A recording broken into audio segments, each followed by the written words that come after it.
Halo teman-teman Serbi Pajak Channel, kembali lagi di channel Serba-Serbi Pajak. Di video kali ini kita akan lanjutkan pembahasan kita terkait dengan pembahasan latihan soal KUPA. Nah, kemarin kita udah bahas untuk soal yang pilihan ganda, sekarang ada soal isian atau soal benar salah. Yang pertama, kewajiban membayar pajak di Indonesia adalah dengan cara harus di-store sendiri oleh penerima penghasilan. Tentu jawabannya salah ya teman-teman. Untuk cara pembayaran pajak itu ada dua, bisa di-store sendiri atau dipotong oleh pihak lain. Untuk yang di-store sendiri itu antara lain bisa PPh 25, PPh pasal 29 ya teman-teman, atau juga bisa PPh 4 ayat 2 yang di-store sendiri ya. Sedangkan untuk yang dipotong pihak lain itu ada PPh 21, ada PPh 22 dan ada PPh 23, ada juga PPh 4 ayat 2 untuk PPh final UMKM ya.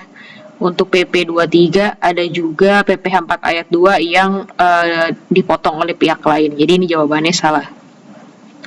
Lalu selanjutnya yang kedua, kewajiban pajak terhitung sejak wajib pajak memiliki NPWP. Sebelum memiliki NPWP tidak terutang pajak. Jawabannya salah ya teman-teman.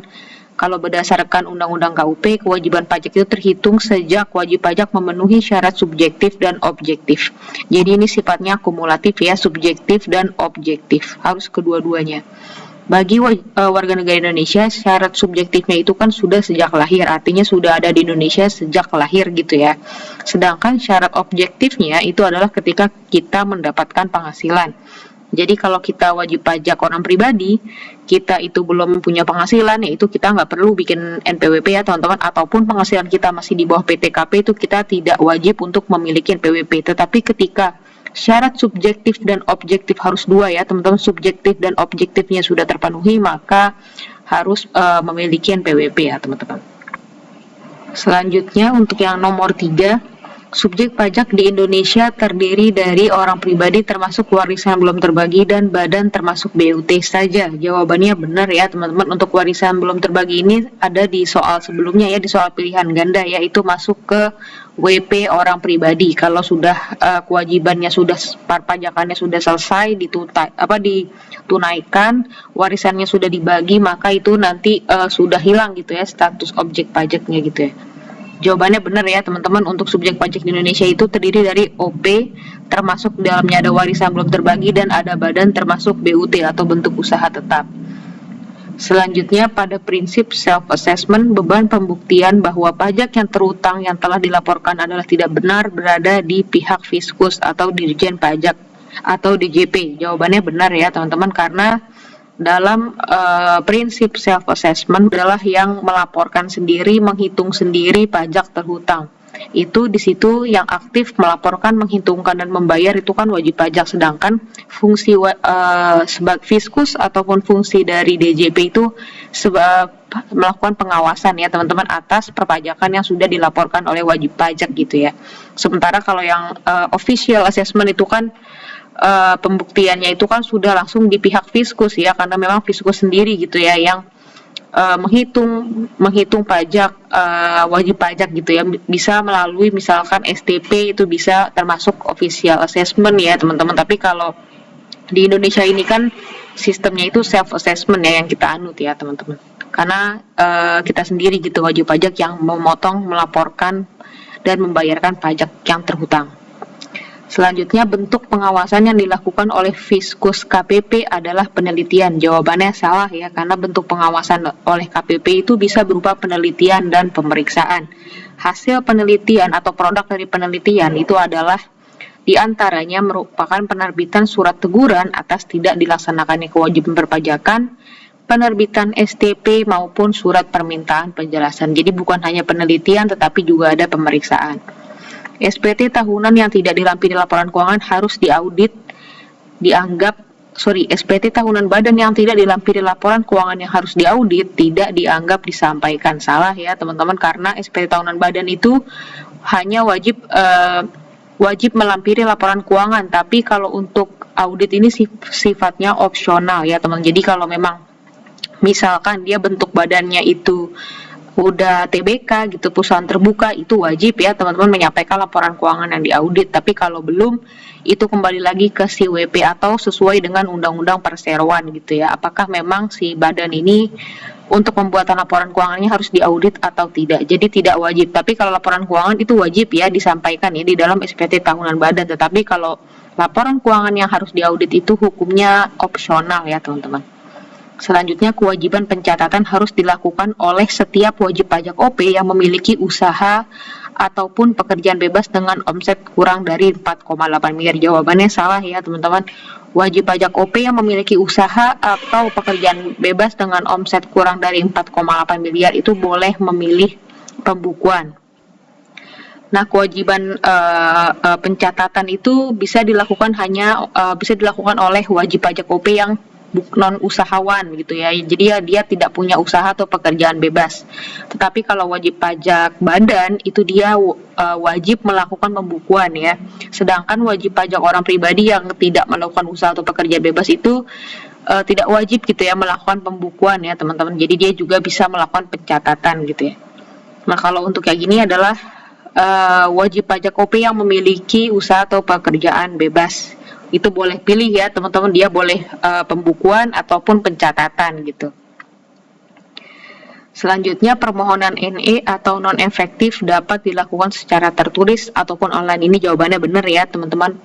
Untuk NE sendiri itu adalah kondisinya jika kita telah memiliki NPWP tetapi kita tidak mempunyai penghasilan gitu ya. Jadi NE itu hanya untuk menghapus kewajiban perpajakan kita terkait dengan pelaporan SPT tahunan gitu misalnya. Jadi misalnya kita ini wajib pajak orang pribadi, kita sudah punya NPWP tetapi mungkin di pertengahan tahun kita mohon maaf gitu, misalnya kita di PHK atau kita kehilangan pekerjaan sehingga kita tidak punya penghasilan, ataupun penghasilan yang kita punya itu di bawah PTKP gitu ya, artinya tidak kena pajak, masih di bawah PTKP, itu kita boleh mengajukan NE untuk menghapus kewajiban pajak kita dalam hal pelaporan SPT tahunan OP gitu ya. Jadi untuk permohonan NE ini atau non efektif ini bisa dilakukan tertulis maupun online gitu ya melalui website pajak resmi pajak atau website resmi DJP, ataupun kita bisa telepon melalui kering pajak.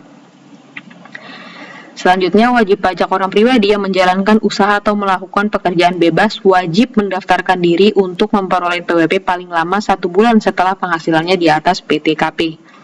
Jawabannya adalah salah ya teman-teman. Wajib pajak orang pribadi yang menjalankan usaha atau melakukan pekerjaan bebas itu wajib mendaftarkan diri untuk memperoleh NPWP paling lama 1 bulan setelah saat usaha mulai dijalankan. Selanjutnya, memperpanjang jangka waktu penyampaian SPT tahunan adalah hak bagi wajib pajak yang dapat diperoleh setelah mengajukan permohonan. Jawabannya salah ya, karena untuk memperpanjang waktu penyampaian SPT tahunan adalah hak bagi WP yang bisa dilakukan gitu ya melalui pemberitahuan gitu, atau melakukan pengajuan pemberitahuan gitu. Jadi kata-katanya ini adalah pemberitahuan ya, bukan permohonan. Selanjutnya, membentukkan SPT setelah jatuh tempo pelaporan yang menyebabkan kekurangan pembayaran pajak dapat dikenai sanksi administrasi berupa bunga ini ya, karena kalau kurang bayar tuh sanksi administrasinya berupa bunga dengan diterbitkannya SKPKB oleh KPP.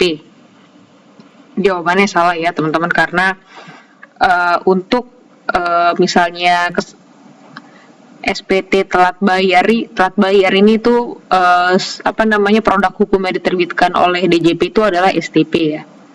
Di sini setiap pembayaran pajak setelah jatuh tempo dikenai sanksi bunga atas keterlambatan pembayaran dengan cara diterbitkannya STP. Jadi bukannya SKPKB tetapi ada STP nanti yang di situ tertulis gitu ya berapa denda yang harus dibayar, denda berupa bunganya ini ya, yang di video sebelumnya kita udah sempat jelaskan juga gitu ya tata cara perhitungannya.